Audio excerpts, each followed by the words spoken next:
vamos a ir a hacer otros quehaceres, pero no por eso es menos importante lo que vamos a hacer, porque además es un ejercicio que sirve sobre todo para las pruebas y sirve sobre todo y particularmente para el ejercicio profesional. ¿Ah? Eso es lo que quiero transmitir. Me imagino que han analizado sentencias en otra asignatura, ¿o no? Sí, Súper. un procesal. Ah, muy bien, pero claro, ahí ven antecedentes procesales más que sustantivos. Esta sentencia que traigo acá, una sentencia del Tribunal Constitucional chileno, es del año 2009 y dice relación con un aspecto. eh, primero, dice, primero cuando uno intenta el conocimiento como litigante, intenta intenta la inaplicabilidad de una norma jurídico-penal, lo hace a través de la solución jurídica, es el recurso de inaplicabilidad por inconstitucional que establece el artículo 93 del Tribunal Constitucional, ya en sus distintos numerales, si no me falla la memoria. A ver, déjame ver. Sí, en el artículo 93 hay distintos numerales. Ahora bien, también los jueces de la República, que en materia penal o en cualquier materia, pero particularmente sea en materia penal, también podrían solicitarle al Tribunal Constitucional que emita su veredicto en relación a una determinada disposición penal o procesal que considere que en el control de convencionalidad que hace cada juez o magistrado es contraria a nuestra Carta Fundamental. ¿Sí? Es decir, ese es el remedio para recurrir al Tribunal Constitucional y en definitiva se produzca la inaplicabilidad de un precepto jurídico, ya sea petición de parte o de oficio lo puede hacer el propio tribunal en el marco del control de convencionalidad que tiene que hacer. Ahora, recordar que también todo lo que hace el Tribunal Constitucional, y lamentablemente, porque yo creo que debería ser materia que debería considerar nuestra propia Constitución Política de la República, tiene efecto relativo. Es decir, solamente se aplica el caso concreto que ese juez solicitó inaplicar o esa parte solicitó inaplicar, porque de lo contrario sigue siendo una ley vigente, ¿sí? Dicho de otro modo, hay muchas normas que el Tribunal Constitucional ha declarado que son vulneración a la Constitución, pero siguen estando vigentes.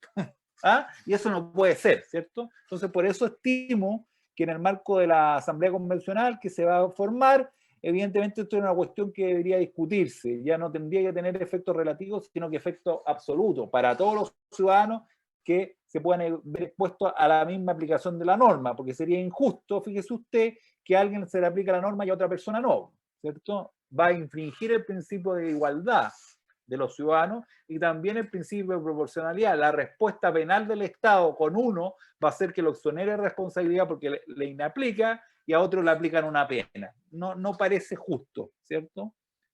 Y equitativo.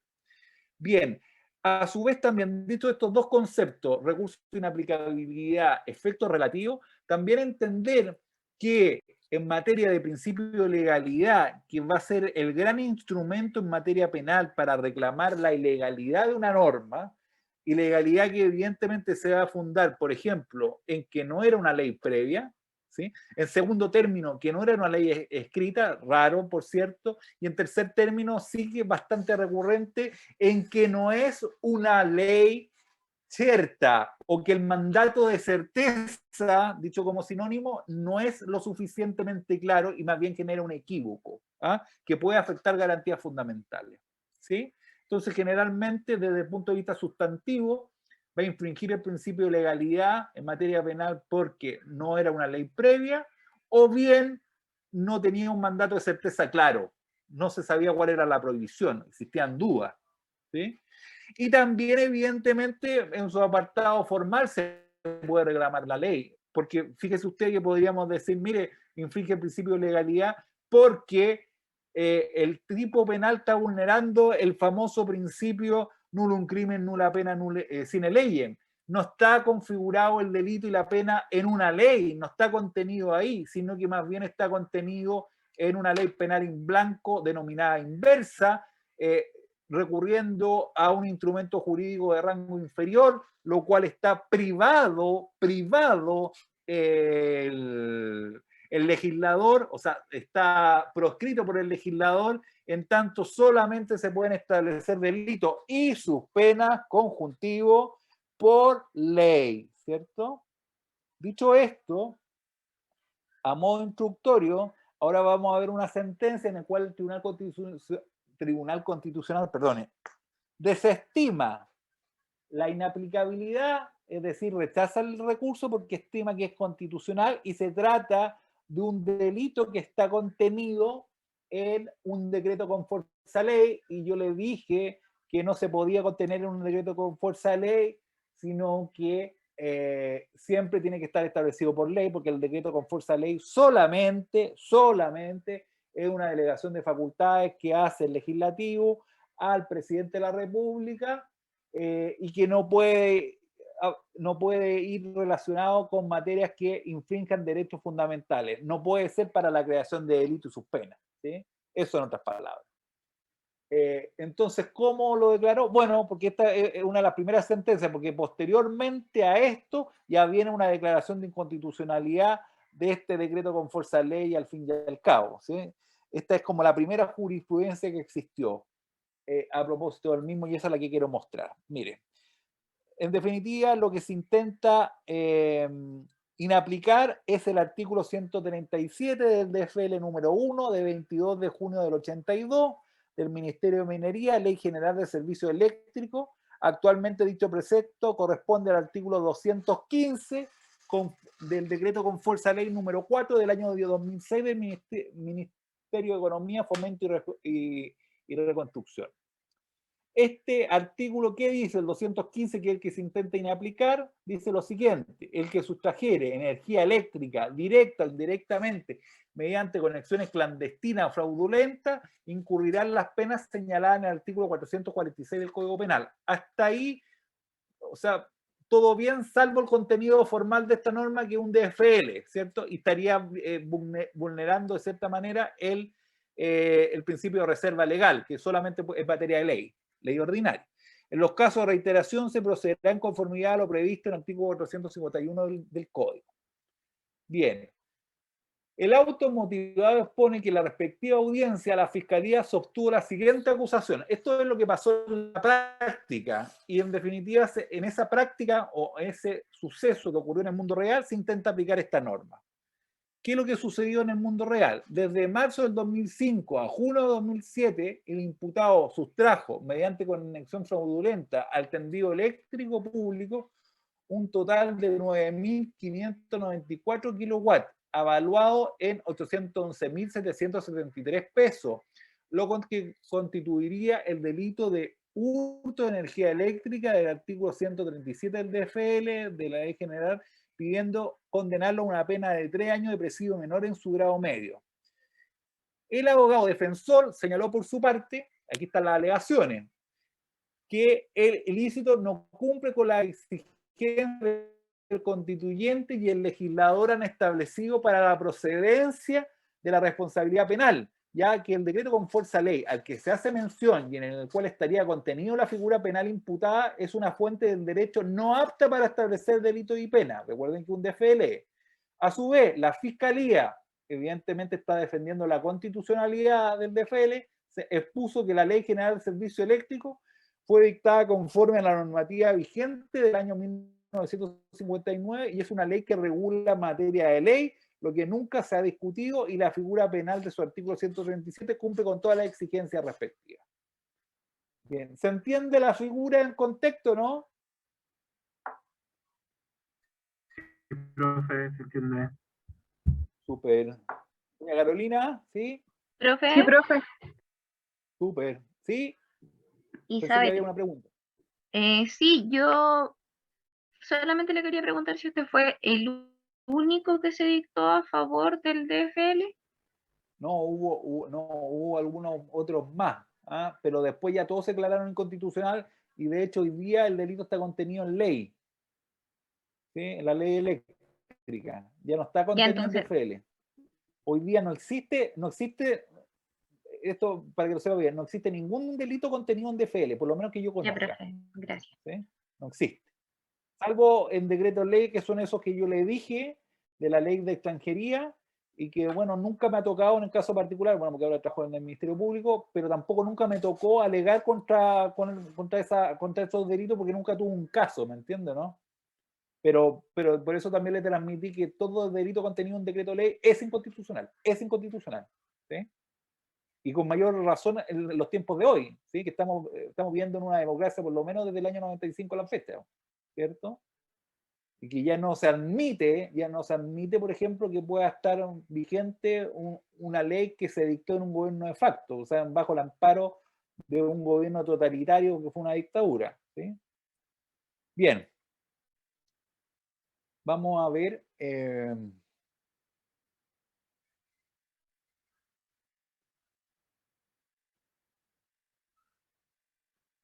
vamos a ver la elucubración o la justificación que da el tribunal para resolver esta cuestión.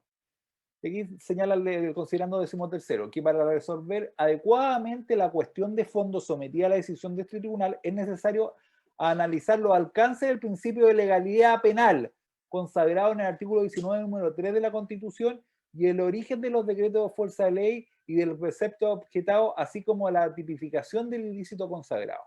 ¿Sí? Que la garantía de la reserva legal en materia sancionatoria del artículo 19, número 3 de la Constitución comprende dos aspectos de distinta naturaleza. Acá oreja, pestaña y ceja. El uno, de carácter material, que demanda que exista una norma de rango legal, ley escrita, anterior al hecho sancionado, ley previa, que lo describa con indudable determinación, mandato de determinación, ley cherta, y el otro de tipo formal, que se refiere a la naturaleza de la norma misma. Esto es, que se trata de un precepto legal aprobado por los poderes colegisladores. En ambos casos subyace, como ya lo ha declarado este tribunal, la importancia de la seguridad y certeza jurídica, ya que asegura al hombre la facultad de actuar en sociedad con pleno conocimiento de las consecuencias jurídicas de sus actos. Sentencia del Tribunal Constitucional, rol número 46, considerando número 18. ¿Estamos claros, no? Aquí habla de lo que yo le había descrito anteriormente, que la constitucionalidad tiene que ser tanto formal, el contenido, siempre en ley, repito, siempre en ley, como sustantivo material. Ley previa, ley escrita, ley cierta o ley determinada al mandato. ¿Sí? ¿Por qué? Porque es necesario, como dice el tribunal, por un tema de seguridad y certeza jurídica. ¿Sí? Bien, seguimos.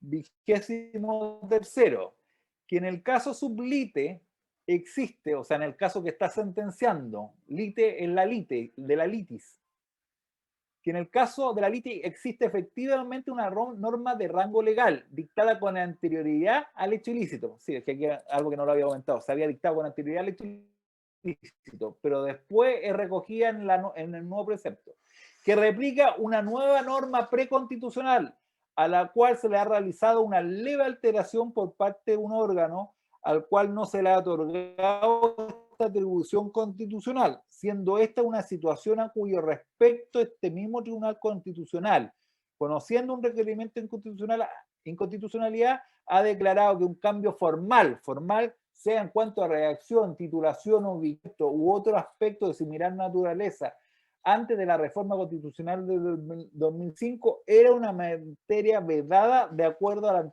antiguo artículo 61 de la Constitución. Ya que aquí hay algo que no les expliqué, que la norma de la delegación de facultades venía de la Constitución del 1925, que fue retomada por la Constitución del 80, ¿sí? A eso se refiere. Ya, pero esto es lo más importante, una cosa más importante, que a la luz de lo anteriormente señalado es posible sostener que el artículo 215 del DFL del Ministerio de Economía reprodujo una norma preconstitucional que ha estado vigente por largos años, acuérdense, desde el 25, y que además introdujo indebidamente una modificación que no alcanzó a afectar en lo sustancial. En este caso particular y concreto, la seguridad jurídica del imputado que protege el principio de legalidad penal, sustento filosófico del numeral tercero del artículo 19 de la Constitución. Y se declara que se rechaza el recurso de inaplicabilidad deducido. ¿Cuál es el motivo fundamental que señala? No es que sea, o sea, el tema del DFL ni siquiera se lo plantea, porque ni siquiera se lo plantea porque salta a decir que es una ley, pero señala desde el punto de vista sustantivo que la modificación que existió en la delegación de facultades que se hace al Ejecutivo por parte del legislador es una delegación formal, o sea que ha existido un cambio formal y que no afecta en definitiva el principio de legalidad que se sustenta en el artículo 19, número 3. Es decir, entra de otra manera a examinar la entidad de las lesiones. Dice que la lesión no es tal porque está en un DFL que tiene harto tiempo, que ha estado y es conocido, y que ha permanecido, y además en virtud de una delegación de facultades que ya venía desde antes incluso, o sea, la misma norma contenía, o dicho de otra forma, el DFL que sanciona el hurto de energía eléctrica también previo a la Constitución del 80, también era sancionado con DFL en virtud de la delegación de facultades de la Constitución del 25. Entonces, como larga lata se existía y solamente existió una modificación, pero pequeña, formal, a la cual alude el tribunal, lo cual entiende no afecta al principio de legalidad. ¿Por qué? Porque dice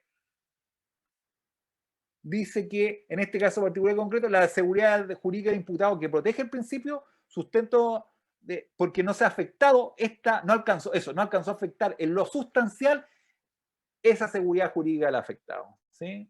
Tremendo, ¿cierto? Porque en definitiva viene a dimensionar el daño o a determinar o a relativizar el principio de legalidad, tanto desde un punto de vista formal, porque dice, no obstante que esté en un DFL, igual está bien, porque ya venía desde antes de la Constitución del 80, emitió una delegación de facultades también del legislador del 25. ¿Sí?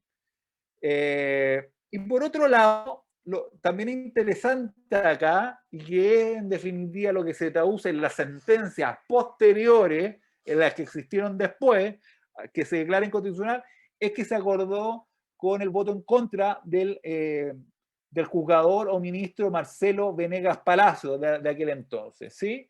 Y que señala lo siguiente, creo que no los tengo marcados, sí los tengo marcados, que esto es bien importante, que viene a ser lo que se asienta en la jurisprudencia mayoritaria hasta el día de hoy.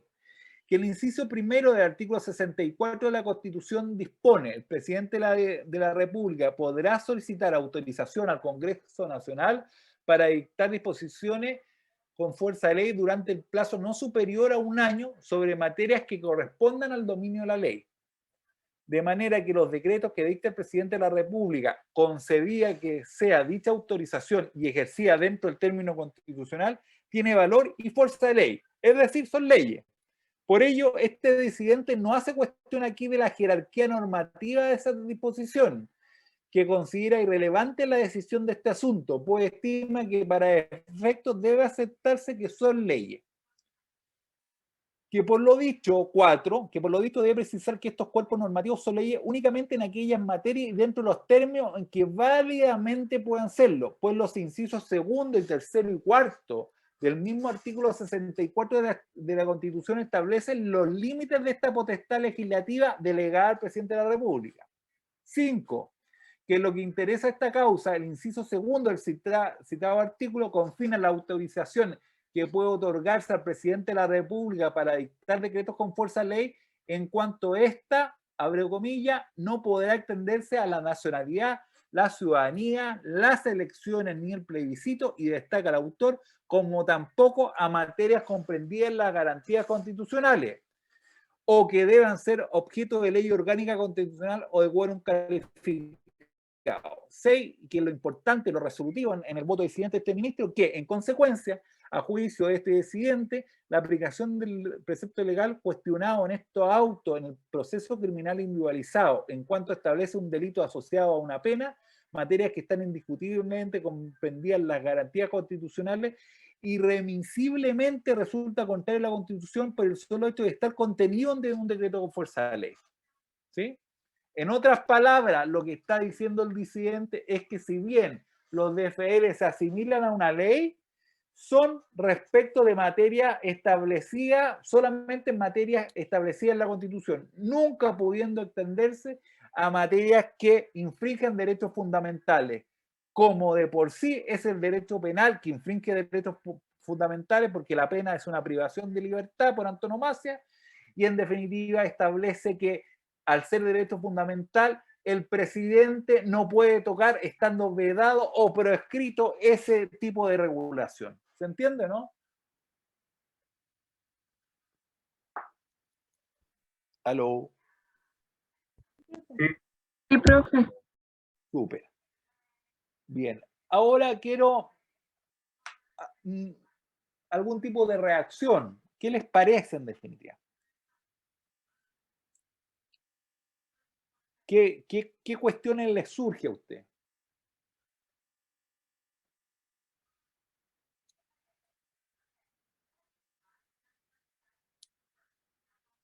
¿Está bien? Dice usted. ¿Está bien?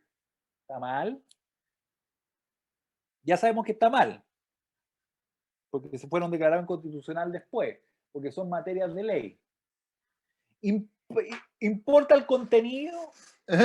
Perdón, el receptáculo importa, la ley, que sea un decreto con fuerza de ley importará, porque alguno podrá entenderlo o relativizarlo, ¿cierto?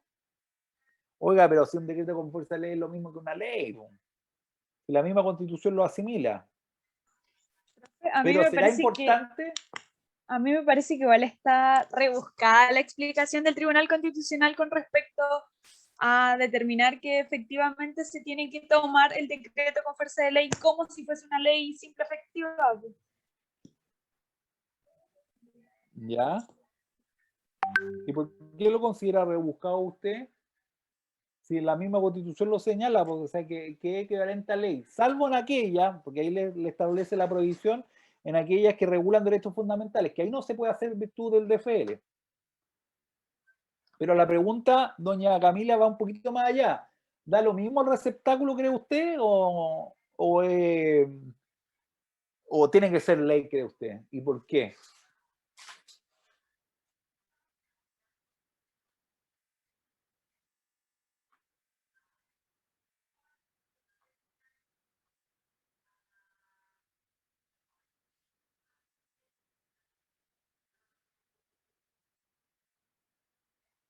¿Alguien más que quiera señalar algo al respecto? ¿Que da lo mismo, si da lo mismo el receptáculo donde se contiene un delito y una pena? ¿O tiene que ser ley? Y no sé si hablamos cuál es la razón que está detrás de Creo, Tendría que ser ley, porque usted Ya, pero- señaló, de partiendo que los decretos fuerza de ley, si pasaba que a uno le tocaba como abogado y viene un cliente y lo imputaban por delitos que estaban contenidos en el decreto fuerza de ley, partiendo era inconstitucional, había que alegar la inconstitucionalidad de la norma. Y ahí intentar el recurso de inaplicabilidad. Sí. Está bien eso. Y Está también bien. vulnera lo que es el principio de legalidad. Está bien, eso. Vulnera el principio de legalidad porque no está contenido en una ley. Pero la pregunta es como más sencilla, más de sentido común, no sentido común, de entender cuál cree usted que es la razón de que está atrás de esto, porque probablemente no lo hablamos. ¿Por qué tiene que estar en una ley y por qué en un DFL si ambos podemos decir que el mismo DFL está asimilado a una ley? ¿Por qué no? ¿Me escuchas? Sí, yo creo que tiene que ser en una ley porque, bueno, una ley, a diferencia de un DFL, lo dicta el Congreso Nacional. Y el Congreso Nacional se supone que es el órgano más representativo y por lo tanto, digamos, el que tiene como la autorización para dictar este tipo de leyes o normas, digamos. Muy bien, pues, Donita, ahí está la respuesta. Efectivamente, Bueno, primero porque desde el punto de vista constitucional le corresponde al legislador, son materias del legislador, la creación de los delitos y sus penas. Esa es la razón formal, pero la razón sustantiva y que encuentra justificación en la filosofía del derecho, acuérdese usted, es que el delito y la pena lo establece la sociedad, ¿sí? Porque son infracciones en definitiva, ya sea usted prevención, o sea, partidario de la prevención o partidario de la retribución, son infracciones al pacto social, son infracciones al pacto social, ¿sí?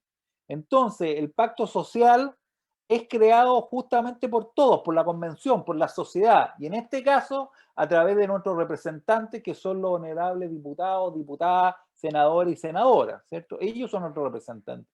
Y ahí se crean estos delitos. ¿Ah? Y sus penas. Esa es la razón de ser que se justifica. Y también en otro sentido también le da legitimidad a la existencia de ese delito, ¿cierto? Le da legitimidad. Dígame. También puede ser porque, digamos, desde la parte de los derechos fundamentales, recuerdo que lo pasó el profesor Nogueira, que, digamos, el único que puede restringir o limitar derechos es también el legislador. Sí, efectivamente, Bonítalo. Y con las penas se está restringiendo o limitando derechos muchas veces. Entonces también el único que podría hacerlo desde ese punto de vista, nuevamente, sería el legislador. Así es, porque esa es la limitación formal. Todos los delitos y sus penas solamente tienen que estar establecidos por el legislador, porque así lo establece la Constitución. Son materia de reserva legal aquellas que digan relación con afectación de derechos fundamentales. Siempre, siempre. No de DFL, no.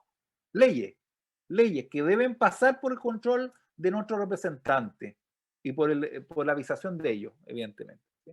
Esa es la razón. Ahora, la otra cuestión también que quería dar cuenta es que, si usted se da cuenta, y algo bien problemático, es bien problemático, que en definitiva, acá tampoco hay matiz, no era que el constitucional disocie que estaba en una norma legal o era un DFL, y en definitiva era fácil de determinar la litis o la cuestión, si era inconstitucional o inconstitucional. De hecho, empezó a de cierta manera tamizar o relativizar el contenido, por cuanto indica que es un contenido que no es nuevo, sino que ya venía de la Constitución del 25, porque en ese marco constitucional existía un delito en otro DFL de aquella época que se había dictado en virtud de una delegación de facultades y que después se extrapoló a posterior a la Constitución del 80. Es decir, seguía existiendo el mismo instrumento, el mismo receptáculo y el mismo delito, salvo con una modificación formal, pero venía existiendo el mismo delito. Entonces, por eso es que el destinatario de la norma, todos, esto no lo dicen en ninguna de las partes que la destaqué, pero lo dice en otra parte, que los destinatarios de las normas, o en realidad yo lo puedo interpretar en realidad, más que decirlo de manera expresa, el destinatario de las normas, nosotros, en definitiva, por tanto tiempo de vigencia, estamos obligados a saberlo, ¿sí? Pero de nuevo nos topamos con la misma puerta, que es el receptáculo adecuado, no es la ley, que no es emanado de la convención, de la discusión parlamentaria, del pacto social, sino que es en virtud de una delegación de facultades dictado por una persona que investirá la máxima autoridad de este país, pero es una persona al fin y al cabo, y le resta legitimidad a ese delito y a esa pena, ¿sí? Que finalmente es la jurisprudencia que se impuso. Bien, chicos, chicas, no sé si hay alguna otra pregunta. Terminaríamos con esta parte. Espero que el ejercicio le haya servido el que hicimos ahora. En la medida que vayamos avanzando van a ir siendo más entretenidos, ¿eh? Profe, yo tengo una consulta sobre un caso que pasó hace poquito.